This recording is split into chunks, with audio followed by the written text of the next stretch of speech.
Hey, this is Warren Redlick getting ready for January 26th, Tesla earnings day. We're going to get a really interesting earnings call. Want to talk a little bit about what's coming. Are you ready? Let's go. Okay, so the first thing is, what are the numbers going to be? So my ballpark prediction, the biggest number I think we're going to look at is revenue. What was total revenue for the year for Tesla? I was thinking it was going to be $52 billion before we saw Q4 numbers. Q4 numbers gave me a sense that numbers are going to be a little bit higher than that. I think we're looking at maybe $53 or $54 billion in revenue. Some people think it's going to be more than that. A lot of that depends on what happened with Megapack and solar. I think on cars alone, when you add cars plus the usual additional revenue, you're looking at $53, $54 billion. It may be that there was an increased output of Megapack or something like that, and that could push it up to $55 billion. Next, you want to look at earnings. My ballpark guess on earnings per share is around $2.15. I have a friend who thinks it's going to be more like $2.30 a share. Tesla's margins seem to be getting better. I think when Giga Berlin and Giga Texas start spooling up, that's going to hold down margin improvement a little bit. It won't reduce margins, but it'll slow the improvement in margins.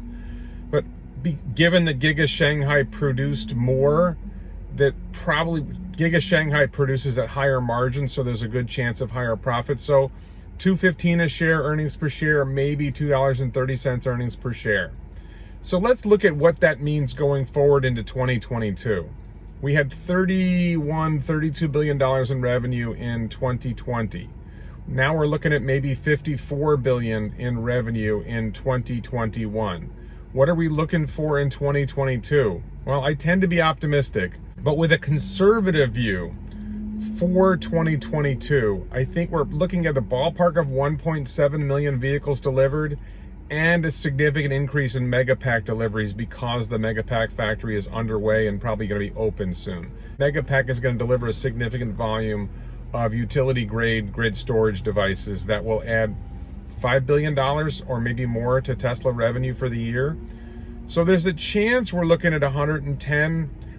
We should clear $100 billion in revenue in 2022. If things go really well, there's a shot at $120 billion in revenue. And there's a wild card. What happens with FSD? If FSD goes into wide release, then Tesla recognizes a lot of revenue. There's a lot of revenue that is in there. They have the cash, but they haven't recognized it as revenue for accounting purposes. So if FSD goes into wide release, that's going to be a big number that's going to add, and that could push it well over $120 billion in revenue.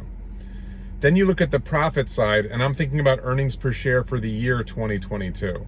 When I said earnings per share before, I was talking about the quarterly earnings of $2.14 or $2.30. But for the year going forward into 2022, if Tesla delivers 1.7 million cars, I think we're looking at earnings for the year of around $15 a share.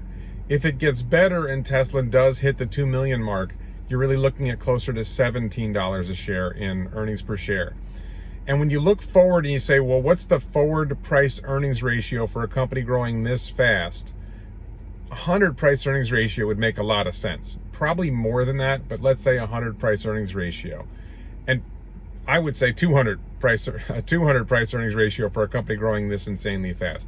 But even at a 100 price earnings ratio, forward price earnings ratio, when you're expecting Tesla to hit $15 earnings per share in 2022, then you're looking at $1,500 a share price. And when you get to the end of 2022 and you're looking forward into 2023, you recognize earnings per share is going to be a lot higher in 2023.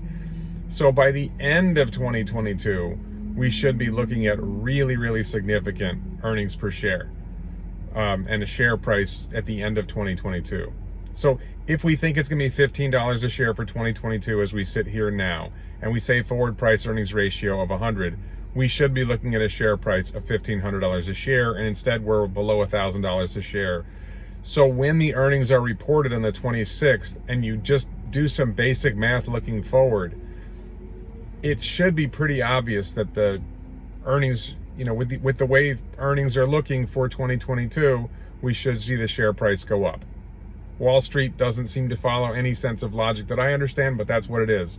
Going into 2023, you're probably looking at $30 or $40 earnings per share, because Tesla's margins are going to grow a lot when Giga Berlin and Giga Texas spool up. There's a lot of cost savings, especially with Giga Berlin delivering to Europe, reducing transportation costs, reducing tariff costs. Giga Texas and Giga Berlin producing more efficiently. A lot of good things looking forward in 2023. Plus Cybertruck will deliver really high margin is my expectation. And Semi will probably deliver significant margin. Megapack will grow a lot. So you might be looking at $30 or $40 a share in 2023. If you're looking at that at the end of 2022, and you say, hey, they're probably going to have earnings per share of like $40 a share, and you figure, all right, price earnings ratio of 100, you're at $4,000 a share.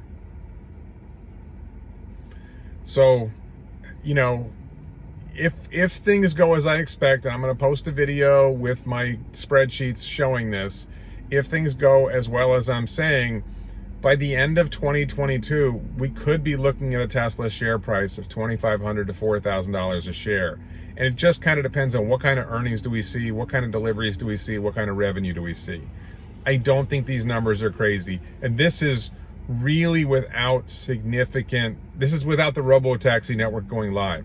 This is just delivering cars with good margins, making good profits on the cars you deliver, cutting your costs by opening Giga Berlin, cutting your costs by making Berlin and Texas more efficient factories, shifting production. You know, the mix of production goes from Fremont to Shanghai, and then Fremont and Shanghai to Berlin and Texas, and you just see better and better numbers. So looking forward, you know, I'm seeing share price dropped below $1,000 a share, and I don't know what people are thinking. If you're just looking at the future, if you're just looking at how fast Tesla is growing, if you're looking at their prospects for the future in terms of profits, not just deliveries, but profits, it's good numbers. Everything looks good. You know, I don't know how to comfort people who worry about short-term share price. This doesn't bother me at all. I wish I had extra cash. I'd be buying more stock right now if I had any. I'm going to be digging through the couch cushions to see if I can find another $1,000 to buy another share. Probably not going to find it in the couch cushions. So overall, very optimistic for the future. And then when we look at what's going to happen on the 26th, the bigger thing probably for the long-term future is the product roadmap. I'm expecting that somewhere around there, maybe at the investor call, Tesla's going to announce the Giga Texas Model Y with 4680 and structural pack. My hunch is it's going to be $75,000. It's going to do 0 to 60 in 3 seconds. And it's going to have like 375 miles of range. Wild guess. If we see that happen, it's going to order. The orders are going to go crazy. I'm going to order. Going to be a lot of orders. It's going to do really well. Then you figure on top of that, we're going to learn more about Cybertruck. Maybe we're going to learn about the battery day vehicle. Probably going to learn more about Megapack and what they're planning to do with Megapack. Tesla insurance is now in 5 states. Probably going to add a few more states soon. And then this year we'll add several more. Hopefully Florida, where I am sitting right now in my Tesla, hopefully Florida will add Tesla insurance, and that'll make me happy. Home HVAC, home residential HVAC. Is Tesla going to go that way? Elon's talked about it in the past. Is that going to be mentioned in the product roadmap? That could be a huge boost to future revenue potential and earnings potential if Tesla decides to announce home HVAC as part of the product roadmap. Semi will probably be announced. I don't think Semi has a huge impact on Tesla's long-term revenue and profit. Roadster, not a huge impact on long-term revenue and profit. Cybertruck, though, my gut hunch is they're going to announce they've decided to increase production of Cybertruck to a minimum of 500,000 a year in, say, 2023 or 24, and aiming for a long-run production of 1 million a year of Cybertruck, which is going to be very, very big for revenue and profit because it's going to be a highly profitable vehicle. And we're going to see more probably about quad motor Cybertruck. Maybe they're going to tell us what the pricing is going to be. It's probably going to be $100,000, and I'm going to put an order in. And if they put it Model Y up ready soon from 4680 Model Y from Giga Texas, I'm going to order that too. So a lot to look forward to there. What do you think is coming in the product roadmap? Let me know in the comments below. And listen, I want to thank everyone who supports this channel as a YouTube channel member, on Patreon, or more particularly on Locals, the Daily Lie, warrenredlich.locals.com. Please join warrenredlich.locals.com. Join as a member just to see what I post there. Ideally become a supporter and help it out. All this is going really well, but I'd like to see this continue to grow. Thanks very much for watching.